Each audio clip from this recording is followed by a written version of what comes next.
Diz 5, still becoming a lawyer? I lied about that too. No, I never lied about it. I said I was thinking about it. And I'm still thinking about it. I'm not sure yet. I never said it was an absolute. I said it was something that I was entertaining. Hey, everybody, how are you? Welcome to the Stuttering John podcast. Today, we shall be covering some whole bunch of stuff. Should be a very exciting show, if I say so myself. Skull!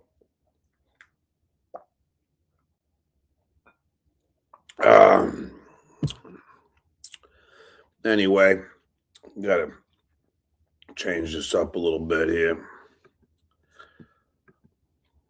There we go. I know it's a little wobbly, but what are you gonna do?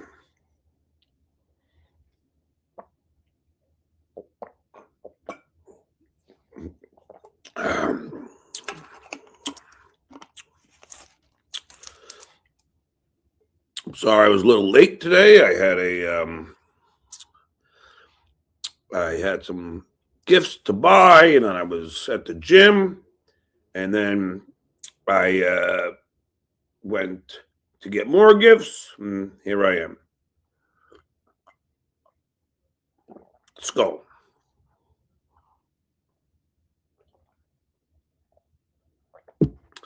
But I'll bring in my guest. I want to say he did a hell of a job on forget what show it was with Snaggletooth, and it was with Lady K, and he was just making some good points. So I thought I'd bring him on. Please welcome Dan, the $2 Dan from Nice Podcast Stupid. Hey, Dan. John, it's a pleasure. Thank you so much for having me, brother. Yeah, no, I was very impressed with your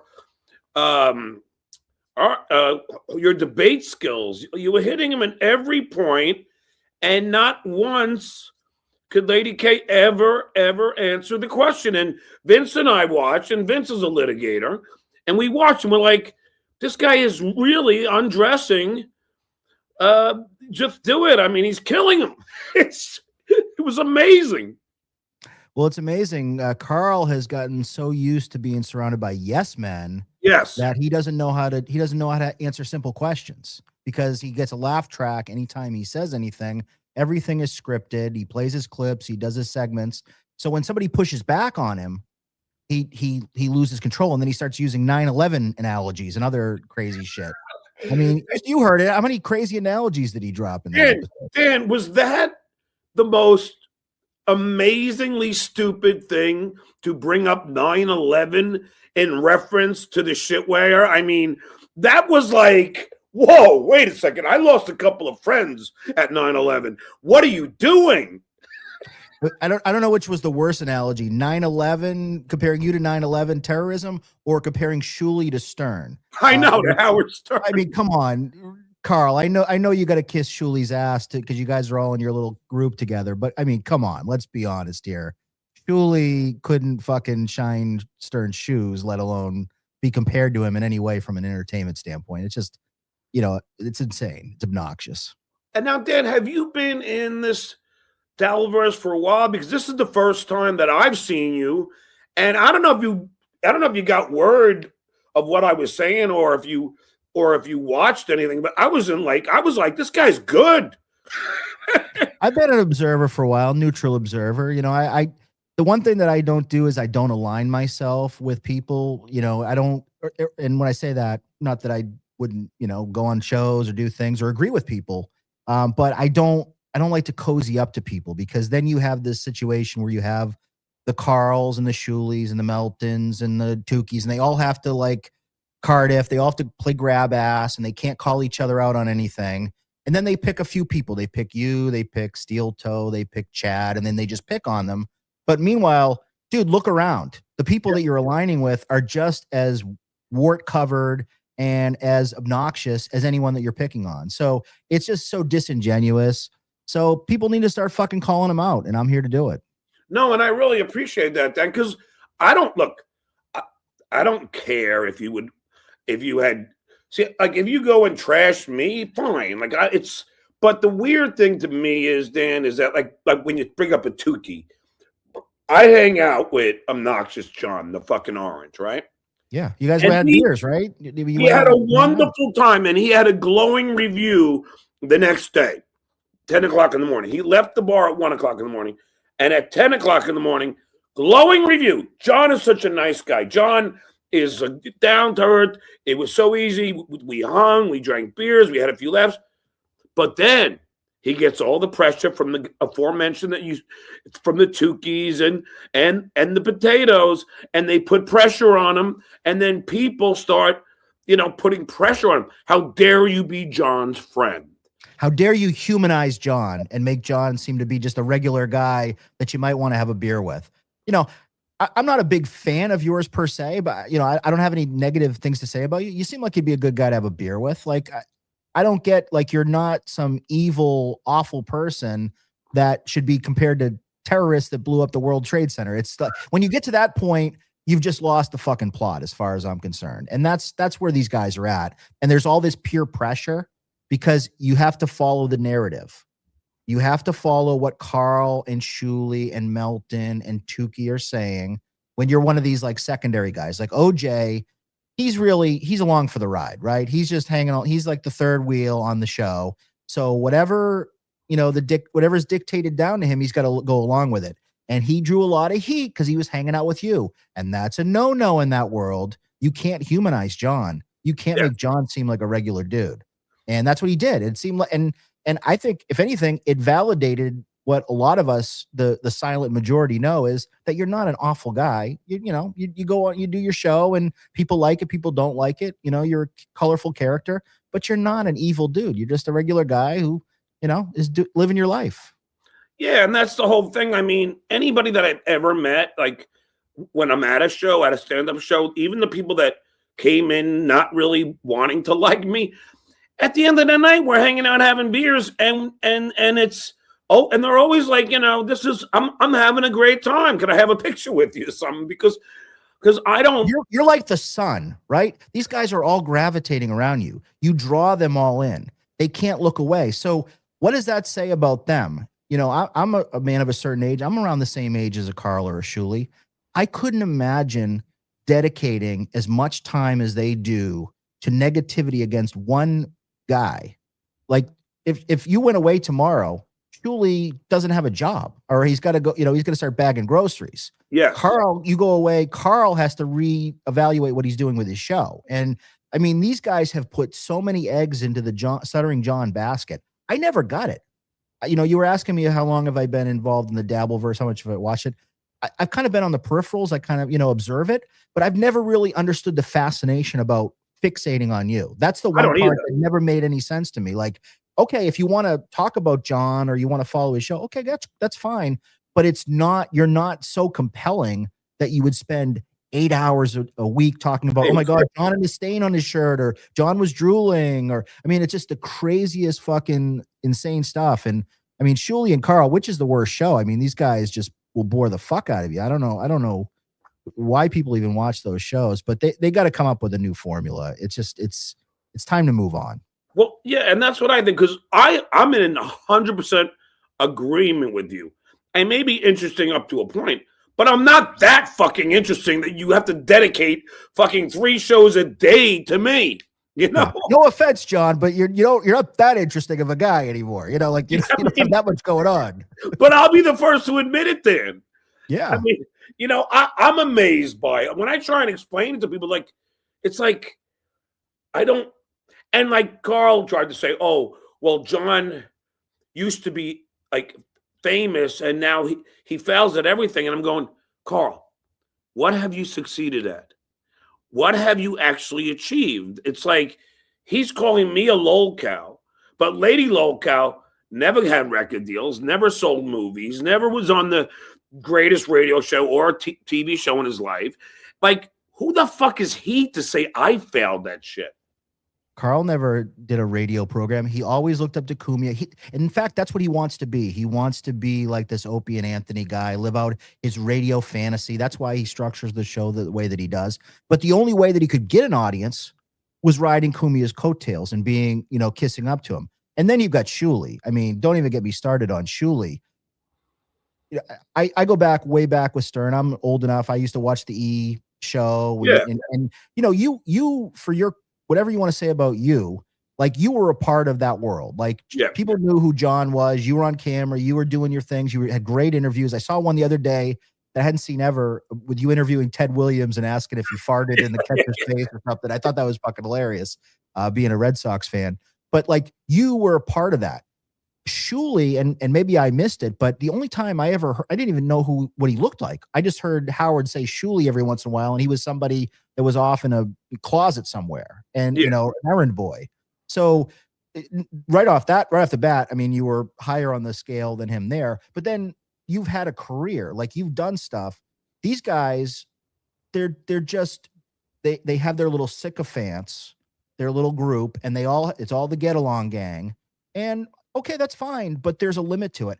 I was asking Carl, because this is the thing that I can't understand. This is the thing that I can't get my hands around, is why don't they want to grow beyond just this small pie that they've created? Why do they not want to expand the Dabbleverse beyond the 2,000 people or so that are interested? Because there isn't that many more. And I don't care how many views Shuley buys every episode, because I'm sorry, there aren't 1,400 people every day that want to watch you for 3 hours and find out, if you farted on a couch or something. Like, that's such bullshit. I mean, they've got some little operation going on behind the scenes. We all know that. But why don't they want to expand beyond that? Why do they not want to look bigger than just Stuttering John? But Carl's like, well, who are you to, we've got a good audience, and then you would be changing the show. It's like, these guys think so small. That's why they'll always be small. That's why they have a limit to where they can be. And they've hit it. And it's not going to get any higher. They're not building their audiences. Their audiences have all plateaued, or they're going down. And by the way, going down, Dan. The economy is not getting any better. I don't know if for people that are watching at home, the economy is pretty tough out there. Yes. The super chats are not going to always be there. And there's no guarantee that what happened in the past will happen in the future. So if you don't adapt and you don't adopt, some new ideas, you're fucked. And I think a lot of these guys are in for a very rude awakening this year. And they put all their eggs in the Stuttering John basket, like we're saying, and in the podcasting world, like me, I can go on the road. I'm booking gigs all the time. I don't need to do. You've got name recognition too. Ask anyone who Carl Heberger is. Do you think someone in Peoria, Illinois or whatever knows who Carl Heberger or Shuley Agar is? No. But you say Stuttering John, it's like, oh yeah, that's the guy that used to be on Stern. So you've got name recognition. You could pivot into a lot of different things. These guys, this is all they've got. And if this doesn't work out, then they're all going to have to get fucking real jobs or go back to their marketing, whatever the fuck Carl was doing there, that wacky marketing gig that he had in Rochester. But have you ever seen, Dan, his band, the Low Straitjackets, where they don't sing, but they just play like covers? Surfer music or whatever, the Isotope? Yeah. Oh, it's so cornball. I mean, I could see like it being kind of a cute little thing you do for a while, but I'd get sick of it. They've been doing it for like a decade, haven't they? I mean, they've been doing it forever. That's the whole thing. What I find funny is they will goof on me, and he'll say that I'm a lolcow because I've never done anything, and yet I've had two record deals, signed with Atlantic, got 2 songs and 2 movie soundtracks, was played all over the radio, all across the country, and yet this guy stole that idea from the Low Straitjackets. That isn't even his idea. Yeah, well, I mean, everything about these guys is all hacked. It's all, they're copying something that they saw and they're repackaging it, and and once again, and I don't want to get too. Carl seems like a nice enough guy, whatever. He's kind of a dork, whatever. Shuley, I think, has no talent. I don't see it. I try to watch these shows, and I can't like watch them for more than 3 minutes. I'm like, what's the attraction? Like, what do these guys do well? It just bores the hell out of me. But yeah, like to your point, you've actually done things concrete. You've made money as an entertainer. These guys don't put, they can say that, oh, Carl, I did my event and I got, we got 100 people or whatever. That's nothing. Like these people don't put butts in seats. Nobody's paying to see Shuley do stand up. Nobody's paying to see Carl, play some surfer rock music. Nobody cares about these guys. It's just their little community. this little kind of small thing, which is fine. If you like that and that's what you want, that's great. But to me, it seems very short-sighted. And at some point, it's just like, you guys are in your 40s and you're picking on another, an older man. Like get a life. I couldn't imagine spending as much time as they do fixated on one person like you. It's just, it boggles my mind. So that's a neutral observer. I've got no skin in the game other than, I'm in it for the laughs. I have a real job. Like I told you today, I'm like, I got to work today. Maybe after work I can come on. Like, I'm not all in on this like these guys are. So when you don't have the same motivations, you can actually say what's going on. You can say what's in front of your face. Another thing that I love to say is these guys will not criticize Tukey whatsoever. I don't know if you've ever picked this up. No, I know that. What Tukey does, it's like he's shitting fucking gold every time. And there's a lot of times he fucking bombs like crazy. And he's like, oh my God, did you see when he did the God bit? It was so funny. I was like, what? Like, first off, that's like been done a million times before, better by other people. Howard used to do the God bit. Exactly. Just because the puppet guy did it doesn't make it fucking funny or great. But these guys, they can't fucking criticize each other. And that's why when you get on a show with a Carl and he's not ready for, I wasn't even like debating him. I was asking him simple questions. Like, what advice would you give Shuley? And he's like, and he just completely deflected. He had to change the fucking subject. He couldn't answer a simple question because he knew if he said what he really thinks, it would piss off Shuley because he knows Carl knows he's better than Shuley, or at least from a show standpoint. I'll give him that. He knows how to craft a show. I don't like it, but he's better at it. Do you really he knows if he told Shuley, and Shuley would just blow up. I'm sorry for interrupting, but you think Carl that looks to the side and broadcasts like this is yes. The look to you're right. That's his little tell, his little, when he looks to the side. I love that. Yeah. He's almost like a drinking game. Drink every time Carl turns his head to look, to think through something. But he thinks he's a great broadcaster, but any broadcaster will tell you, if you're going to broadcast, you look to the camera like you are right now, like I am right now. You don't look to the side, and both he and the shitware look to the fucking side all the time. Yeah. You don't see me looking away, and I'm not a professional like Carl, so I don't know. So how often do you stream? It's funny. I take breaks a lot. I don't stream more than once or twice a week, here and there. And I like to go on other shows. In fact, I enjoy more going on other shows and being on panels and talking to people. And I just love every once in a while when you get that opportunity, like the Carl thing. And I didn't go into it like looking to be adversarial. In fact, I thought we had a good conversation. In fact, I don't even think that I was negative towards him. I was just asking him questions, but he got so defensive. Yes. Simple questions, which just tells you, it gives away the whole plot. When they can't answer simple questions and they get defensive, that in the back of their mind, they're not always telling you the truth. That it's a little bit of a game that they're running, and that they're phonies and they're fakes. And that's the vibe that I get from a lot of these guys. Well, I love when you said to him, wait. So you're comparing Shitware to Howard Stern now? And he goes, I see what you did there. It's like, no, what do you mean? You just compared Shitware to Howard Stern. Are you kidding me?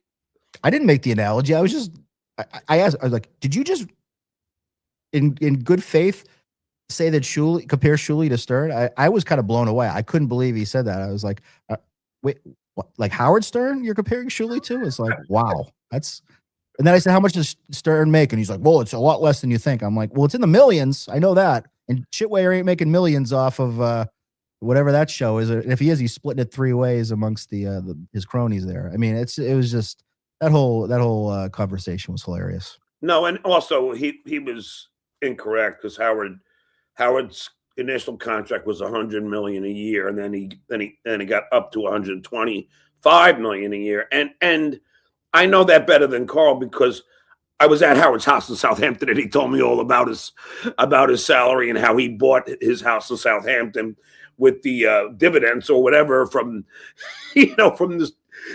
from a series, from the stock options is what it said. So, I mean, I know that Howard is making that money. And for Carl to say that he's not making, like he thinks he knows, which was kind of like, you don't know what you're talking about. I'm sorry, you just don't. No, they follow their little narratives. They've never been the closest Carl has ever been to anything was, probably buying a beer for, Anthony at an event, kissing up to, oh, Anthony, what do you want? What can I get you, Anthony? I mean, that's Carl's whole thing. That's been his whole path. He wouldn't have a show if he didn't cozy up to Anthony and do everything he could to get in Anthony's good graces. And, hey, that's one way to get ahead is to, ball wash people. So God bless him. And it worked for him. And he made a show out of it. So, I can't bag him too much, but he has no idea about business, like big business, serious and all that stuff. Like these guys are, even Shuley was there and he didn't pick up anything because he's got no comedic talent and he's got no business sense. So of course he didn't fucking pick up anything. He spent however many years there. He didn't fucking learn a thing. So, there you go. And while he was working there, he declared bankruptcy, which is a tell that he wasn't making really that much money. And there's no way Howard liked him that much, else he wouldn't have let him leave or reduce his salary so much that he had to leave. I mean, you saw the freaking hubbub when I left. Holy shit! Oh, yeah. Howard went fucking batshit crazy.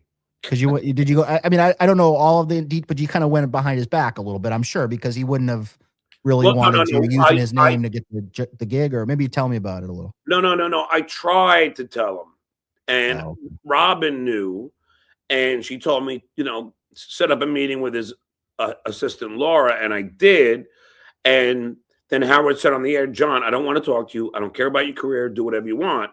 So then I went back to Robin and said, now what do I do? And then she said, try again. I did it again, went through Laura, and again on the air, he said, John, I'm not talking to you. Do whatever you got to do. I don't give a shit, and that's it.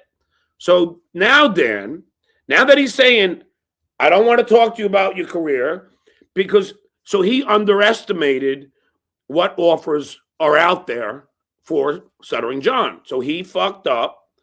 And you negotiated a great deal. I mean, how could he blame you, right? I mean, who wouldn't want to go to the Tonight Show? So yeah, and then coincidentally, he was the guy that went behind the scenes on K-Rock and made a deal with Sirius. So who the fuck is he to fucking sit there and say anything about it? And then the other thing I'll tell you was when I was signing the contract with the Tonight Show, I told Artie, because Artie was my closest friend on the show at the time.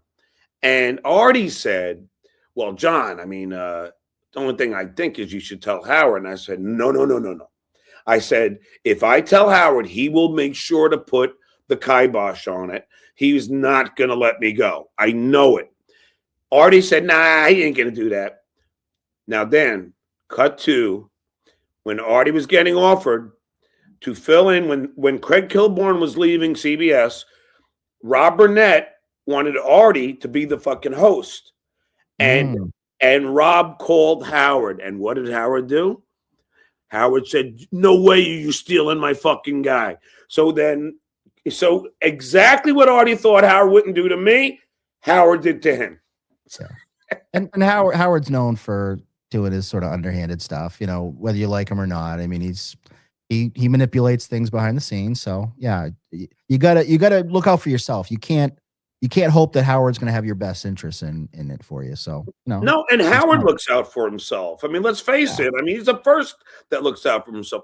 Do you mind if I take some questions? I don't know if it's insulting. Tell me, and I'll take it off. I have thick skin. Whatever they want to say.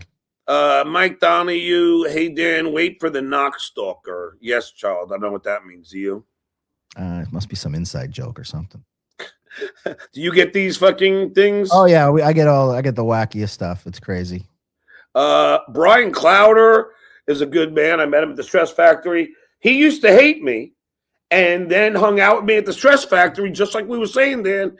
And then was like, you know what, John, you're a good guy. Thank you, Brian. I mean, it is kind of amazing. Like, and that's why, getting back to the Orange, so I have to ask you this, Dan, because I would love your like your opinion of this. But so the Orange, we have this great time. Then suddenly he starts emailing me. Stop striking Shuli. Please, I'm asking you to stop striking him. It's not good. Get rid of the hate. But why is he simping for the shitware? Dan? That's the thing I don't understand. You know, I could see that he's wants to be kind of, you know, in the Tukey club because they very closely knit, but I don't know why he would go to bat for Shuli.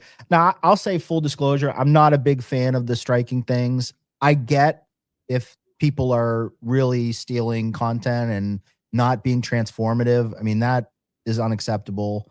So, you know, I'm not going to necessarily defend that behavior. But that being said, you know, Shuli can speak for himself, you know, and by the way, you know, I don't know. I'm not a lawyer, even though even though don't mind arguing like one. I think you have a decent case in this thing that you're doing because Yeah. these guys use your likeness all the time.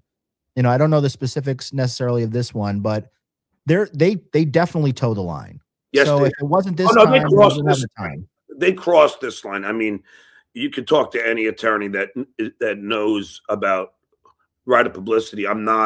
This is not a frivolous lawsuit by any stretch of the imagination. I mean, and you know, they did it, and I begged them. I had a lawyer call them and say, don't do this. I warned them, Dan. And as far as the striking goes, all I'm gonna say is, you know, I get that, you know, people are gonna not, but if you understood the legal reasoning behind it, then you might understand why I'm doing it. You know, it's not something that I'm doing that is frivolous. And I mean, there's different levels too. I mean, there's number one, there's profiting off your likeness. So there's that aspect of it. And once again, I don't know all the details, so I don't want to get too over my skis, but I mean, they're also, you know, sort of towing the line of harassment. And I mean, at some point, bingo, Dan.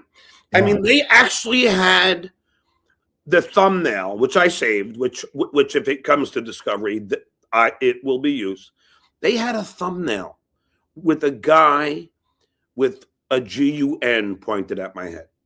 Really? Yes. And then they had another one with a thumbnail of the same apparatus pointed at my guest's stomach. Okay. Now, yeah, that's what I'm trying to say. When you say toeing the line, no, that is crossing that is blatantly crossing the line. And Dan, I don't know if you have children. I don't have to know, but I will tell you their latest little thing when I left, because I can take 8 months off and I don't. I'll be fine. I have pensions. I was hoping you'd stay away longer, not because I didn't want to see you, but because I could see Shuli was grasping at straws there. But yeah, to your point, you've got other things you got going on. Yeah, but I will tell you that. So while I'm gone, they reach out to Ava. I don't know if you know Ava. She's yes, guest I have on the. Yep. Happens to be transgender, and they reach out to her to befriend my kid to get dirt on me. Now, Dan, when you say toe the line, that is fucking taking a fucking mile leap over the line. When you start now trying to go after someone's child, just why should your child be brought into this world? Like, what did he or she do to be part of that? I mean, nothing. They don't want any part of show business, you know, and for Shitware and Single Wide, their producer, to actually go to that extreme, to really like go after family, like to that length, that is just despicable behavior. And Dan, I don't think it takes a genius to understand that. I don't think it takes, you know, someone who's like has to take sides. That is just blatantly wrong. Yeah. But they don't be engaging with family members that are not involved. You shouldn't be reaching out to people's jobs. You shouldn't be doxing people. You shouldn't be sending shit to their houses. No. That's beyond the line. You can toe the line, but that's going beyond the line. You have my word. I have never sent a delivery to anybody and I've never called anybody's jobs ever. I never call comedy clubs to try and get people canceled. I've never done anything that they do to me and they trying to accuse me of doing. Do you know what I mean? Yeah. Well, they'll always, the things that they're the most guilty for, they're always going to, throw them back on people. They're going to play the Uno reverse card and be like, he does this, he does this. Meanwhile, you're befriending family members and doing all this nefarious shit behind the scenes. Yeah, and that's why I don't get it. And here's another one. Johnny Knoxville, does this guy Dan stroke dogs like Rob Saul? Rob Saul doesn't stroke. This is another. Like, isn't that amazing how they just come up with these narratives? And Rob Saul has like 4 dogs. He takes, he likes animals, and then he's a dog fucker. So you can't win with these people. Yes, but he's not. That's the point. No, of course not. In fact, Rob Saul, somebody I know talked to him behind the scenes. He's doing really well for himself. He's kind of drinking less, working, trying to, have a relationship, I think, with his kid, doing stuff like, yes. So Rob Saul knew that it was getting too toxic and he walked away. So good for him. And so, yeah. Yeah. And that's what I tried to do twice. I went away for 16 months total. And I thought it might end, but it didn't. It did not end. I mean, they just kept going, and it was like, well, it doesn't, I'm damned if I do, I'm damned if I don't. I mean, I like some money out of it, right? I mean, I like this. I like interviewing you. I like talking to you. I'd like to have guests on and have a few laughs. But I mean, if it means the shit that they're up to, like, then no, I don't like it. It isn't, I mean, fucking with my mother, who's 88 years old. I mean, calling her on Christmas morning at 2:30 and 4:30. Dan, come on. Oh my! Who did that? Well, just they encourage this behavior to see who could out scumbag the next one. It's like the potato, getting my body cam footage and threatening to live stream from my son's graduation, which scared the fuck out of my son. It's like, really? That's how low you guys got to go? Getting the animal footage of my house. Like, that's what they do, and they think somehow it's okay. It's not like it's not harassment. It's not bullying. They somehow justify it in their minds. Like when I had the potato on to debate him, he somehow tries to blame it on me. Like it's my fault. Like, and I should have known it was a joke when he said he was going to live stream at my kid's house. Why the fuck am I supposed to be a mind reader? I'm supposed to think it's a joke then? After all the other bad shit he's done to me? Yeah. You never know with these guys because one day it's a joke. Next thing you know, they're buying your furniture off of Craigslist, or they're doing this. Oh no, they took it out of my garbage. Trash. They went through your trash? Yes. Oh my God. Yes. Where is the boundary to? I get making fun of you on your stream or whatever, but when they're showing up at your house, harassing your family. I don't know if you know that OG Mumbling Nick guy. I think he did a video. I think he even went to your mother's house or something. Yes. And walking around the neighborhood like a fucking, idiot. So, I mean, these people just, they don't have any boundaries.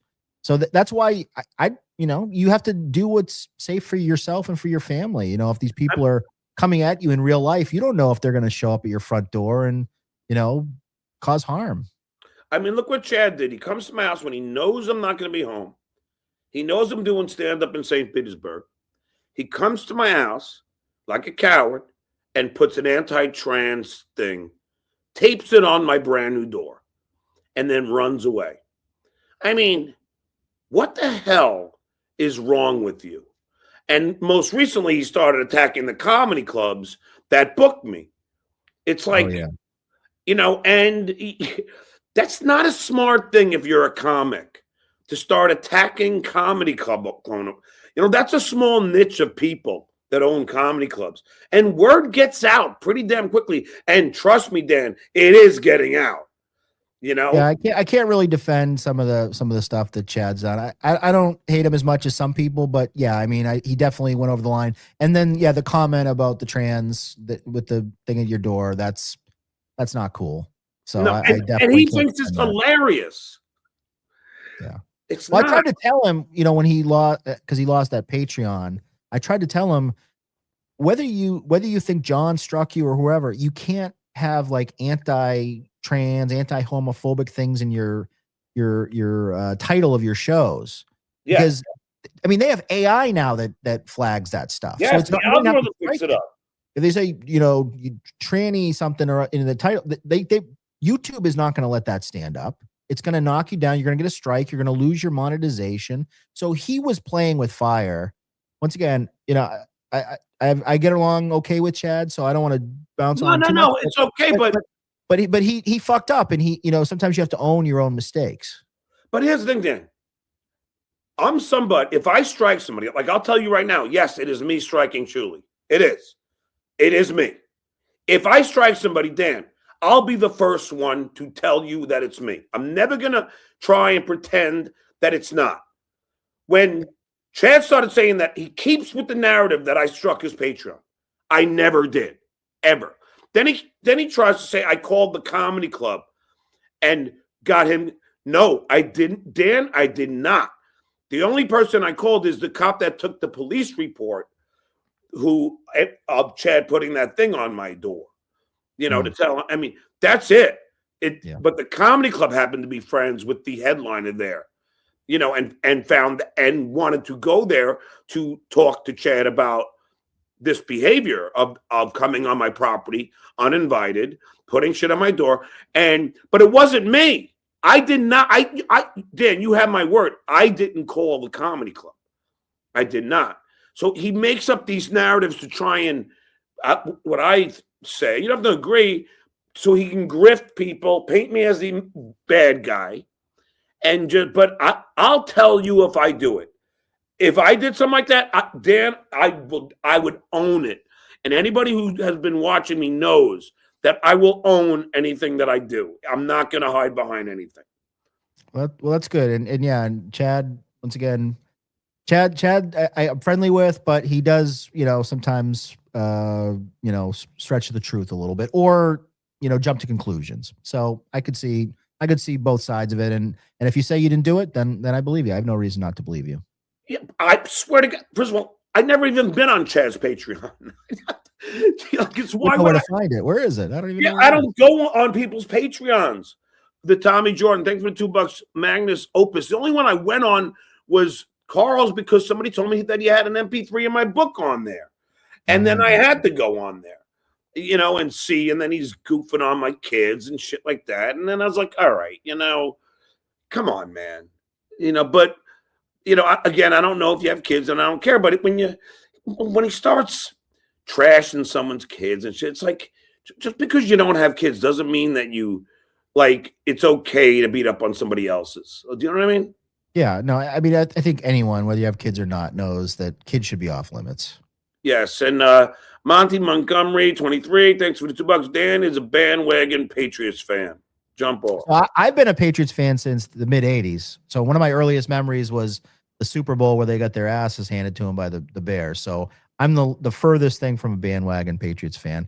You may not like me being a Patriots fan, but I grew up in New England, so I am. You're a big football guy, right? Right, John? Yes. Yes. So you're talking about 85, right? Yeah, 85. Yep, 85 Bears. I was 8 years old or something back then. So yeah, that was kind of my Super Bowl shuffle Bears. Yep. That Swish the Fish. We beat Marino and the Dolphins in the AFC Championship game. Yeah, those are some good years. But yeah, they're good. They had a good run. And who's your team? Are you Giants, Jets guy? Giants. And I know that 85 year very well because the Giants won the next year, 86. Yes. Yep. Phil Simms and Hostetler. Yeah. And what? So you grew up in New England? You said is it in Massachusetts or Connecticut? Yeah. Yep. I've lived in either Massachusetts or Southern New Hampshire my whole life. So I'm a nice New Englander. Yeah, I have 2 kids going to college in Massachusetts now. Oh, nice. Which colleges? Harvard and then I don't even want to say the other one. I don't think they figured it out yet, but it's a really good one.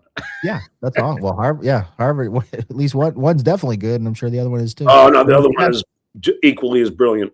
Yeah, Massachusetts is known for hospitals and universities. We definitely do well there.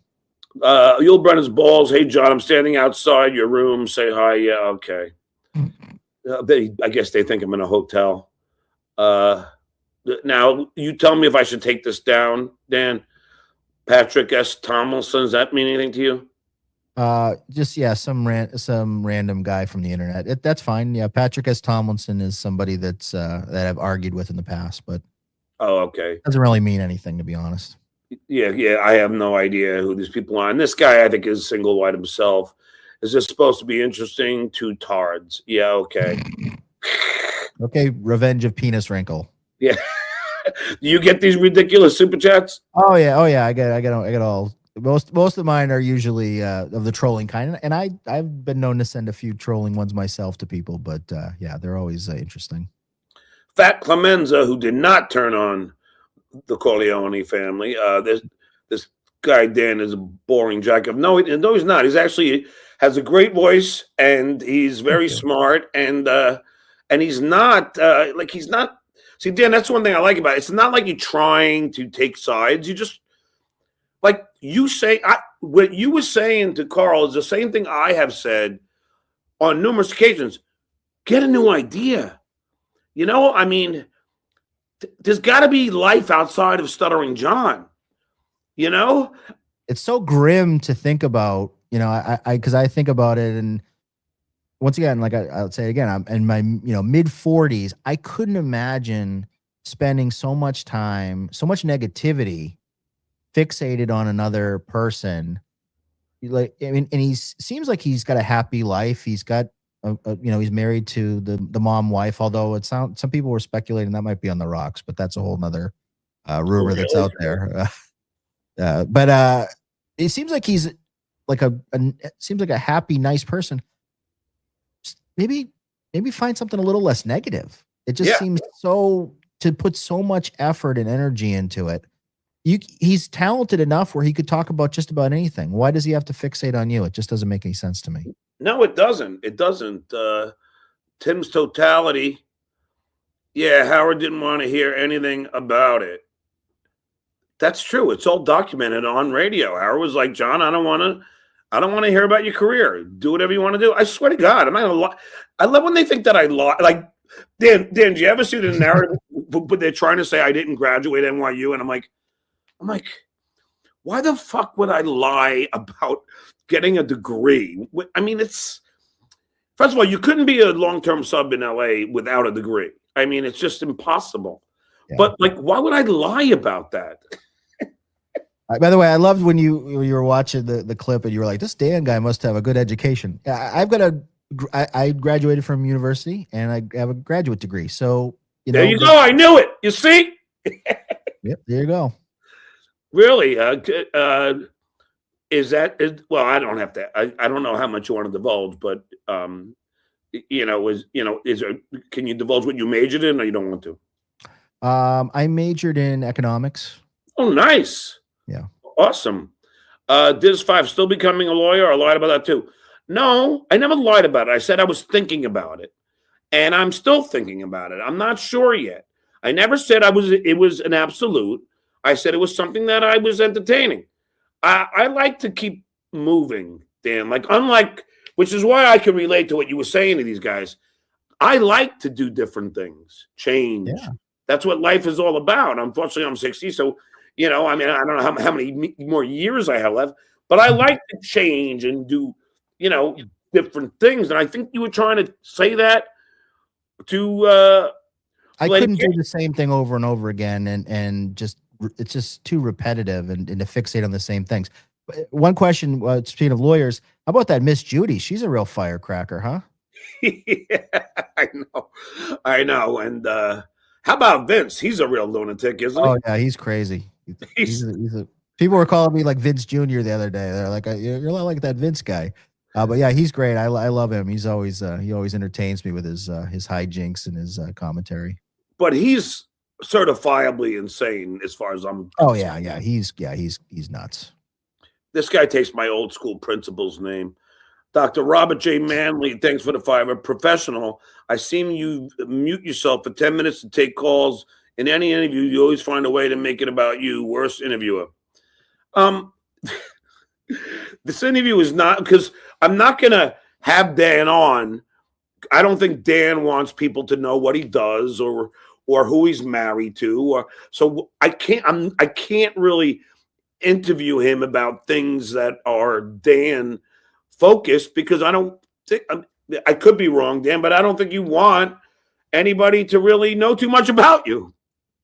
Yeah, I this has been I like the back and forth. Like I like talking to interesting people on my show. In fact, we don't even, like a lot of these shows, they do all the clips. I like to have people on and just talk with them. In fact, hopefully you'll come on one of these days. Would love to, Anytime. awesome. Yeah, would love to have you. And I like more of the banter. I like talking. I like getting to what makes people tick. I love asking questions. And Me it's so too. funny and that's the sign of a good interview. And this has been a great interview. This has been awesome. And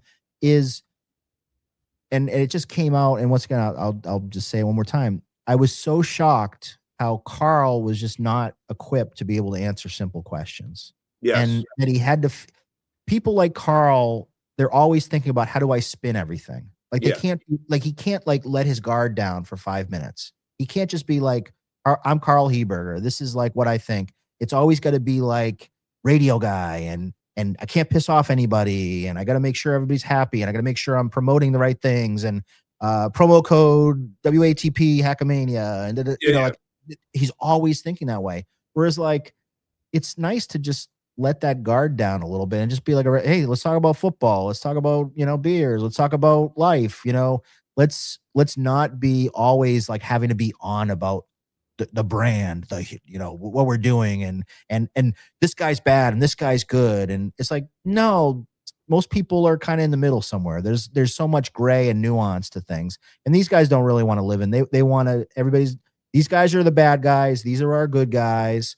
And the good guys, you don't ever say anything bad about the good guys and make sure you always laugh at the good guys. Yes. Like if you said a joke right now and it was kind of a bombed, I might, kind of laugh under my breath, but I'm not going to like put on the fake laugh track these guys do. It's so phony and I just don't have time. We're both too old to be phonies. I'm going to be who I am and I'm going to say what I think. And I don't really give a fuck what people think about it. No, I think like what Carl was trying to toe the line.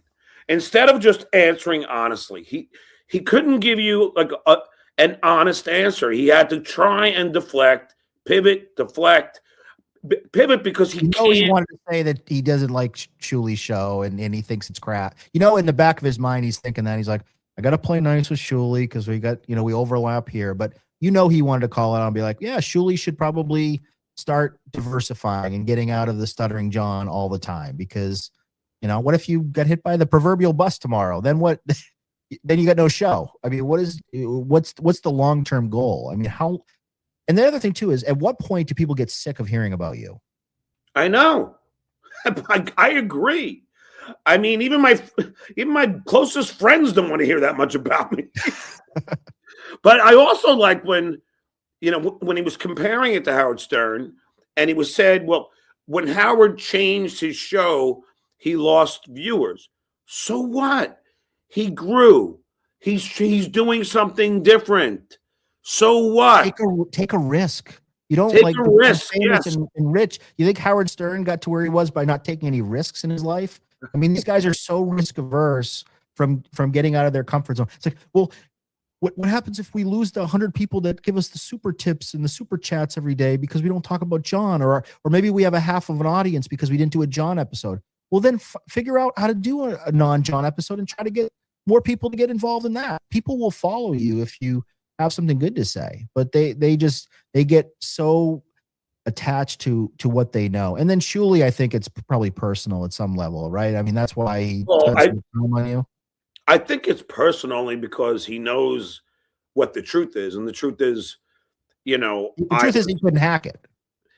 And the truth is, I was obviously a much more prevalent, character on Howard Stern, and I was in the OG.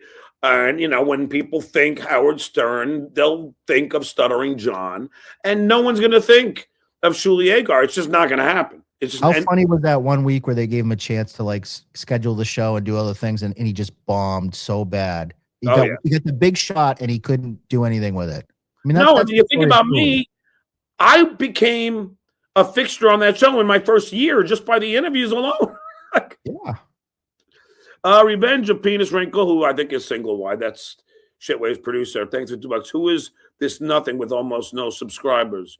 I've got like 2,000 subscribers. I mean, you know, it's not as many as John or some other people, but who cares? First of all, he's a lot more interesting than Carl or Sully. That's for damn sure.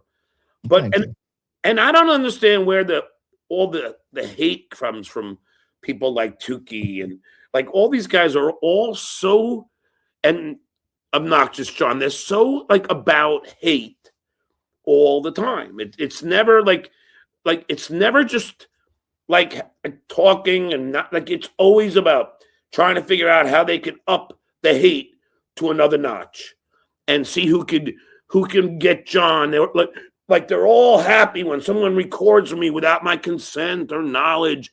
It's like, oh, you got John. Like, what the fuck? And it doesn't seem like they ever, for me, and maybe this is a little bit kind of just tells you my mentality. Part of the reason I don't do that many shows is there's some days I wake up and I'm like, what the fuck am I doing? Like, I don't have it in me today to be negative. I don't have it in me to talk about puppets and talking potatoes and, you know, Pinky and all that. I was just like, I don't want to waste my time. I have a real life. I've got a wife. I've got a job. I've got things that are much more important to me than this. So I just like, I'm going to take a break. So like December, I'm not even like doing my regular show. I'm going on a couple of things here and there, but I'm not doing it because I'm like, it's the holidays. I want to take a break and I don't want to get over, you know, indulgence. But these guys, they can't walk away for like more than 2 days. I mean, I don't know if you know that Shmuel Buckman guy. Are you familiar with him? I didn't know him, but he was on your show, right? Was he the other guy? Yeah. He was. We talked about him on my show, but he went to Curacao with his wife for like a couple's 8-day vacation to this nice resort, and he's still streaming every night from his hotel room. I'm like, dude, put your stream away, dude. Like, spend some time with your wife. Yeah. I mean, these people just, they get so into the dopamine and the money and the thing. And it's not worth it. Especially if you build your whole thing around negativity, like Cardiff, OJ, they're just very negative people. Yes. And that says a lot about who they are as people. If that's your whole thing is to just have this hate. And like the potato will think, oh, well, it's all just playing and fun. No, it's not. It's fucking hate. It's harassment.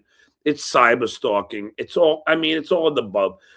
Try not to, like, they like to use the guise that it's all with just goofing on somebody. It's fun. No, it's not. It's hurtful. It's like you being a mean dickhead. Seriously, that's all it is. And talking about your relationship with your family and you know, problems that you might have, or like, oh, you know, this divorce and things like. It's like those are like real life, probably definitely difficult things that any one of us go through, and they just want to pick on it. And it's like here's the biggest problem that I have with guys like OJ and Potato. And I said this when they did this with Chad, is it's so easy to pick at personal things about somebody when you're a fucking talking vegetable. Yes. And you're anonymous and nobody can look up, hey, maybe Cardiff's had 5 DUIs, but you don't know because he's anonymous. Yes. Or maybe OJ beats his wife, but he's hiding behind, you know, a talking orange. It's so just disingenuous to pick at someone personally over and maybe once or twice. Okay, oh, hey, John, you got divorced and your wife's happier now. Okay, fine. All right, whatever. But to like always go back to the well over and over and over again and pick at personal things when you don't have the fucking balls to not be a fucking talking vegetable and kind of put your face to everything. And I've said that time and time again, Dan. I'm me. I'm out here. You all know I'm Stuttering John Melendez. You know who I am. I'm not hiding behind a potato filter. I'm not hiding behind an orange filter. It's those guys that do that. And that's where the coward comes into play. That's when you're a total coward that you can throw stones when you're hiding.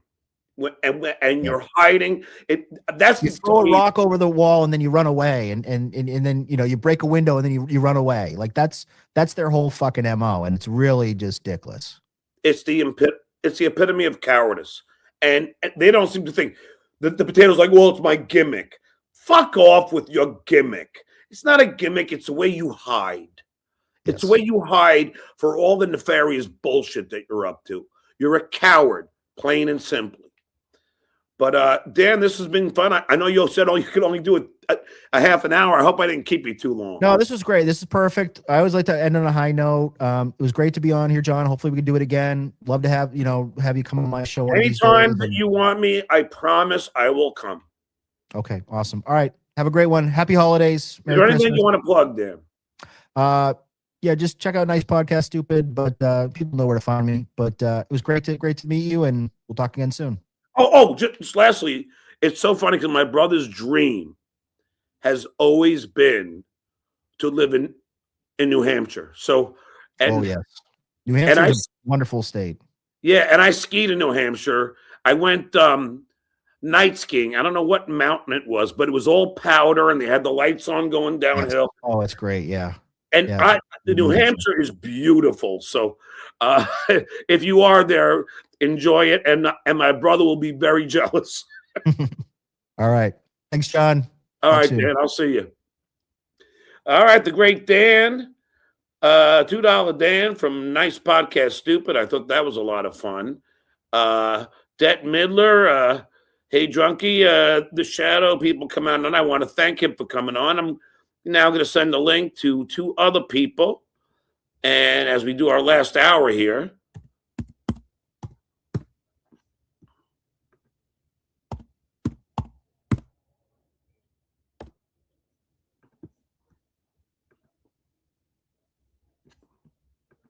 and then meanwhile, I'm going to give my neck a break and go get a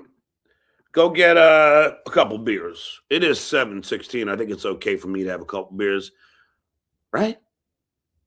I think, though. Thank you, Crackhead Bob. You're welcome.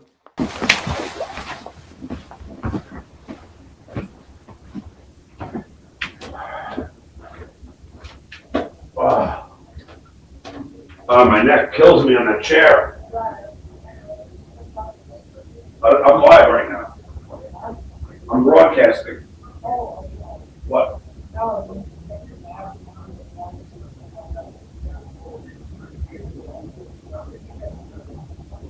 When?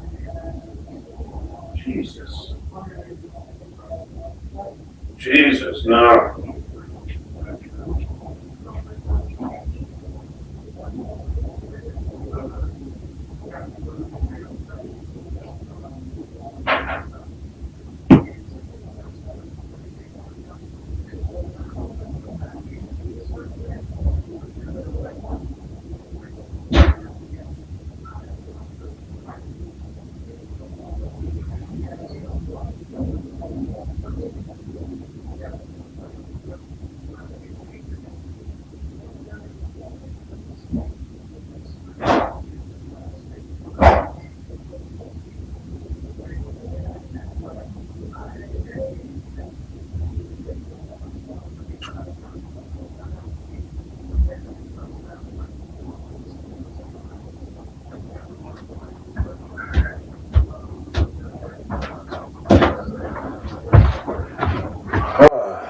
All righty.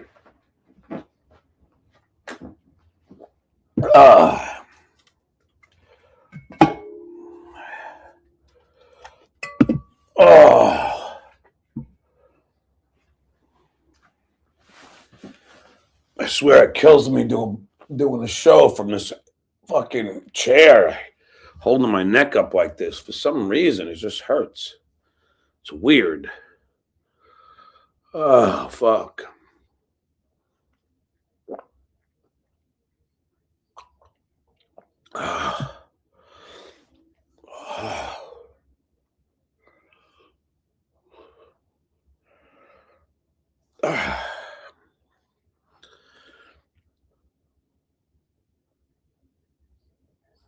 All right.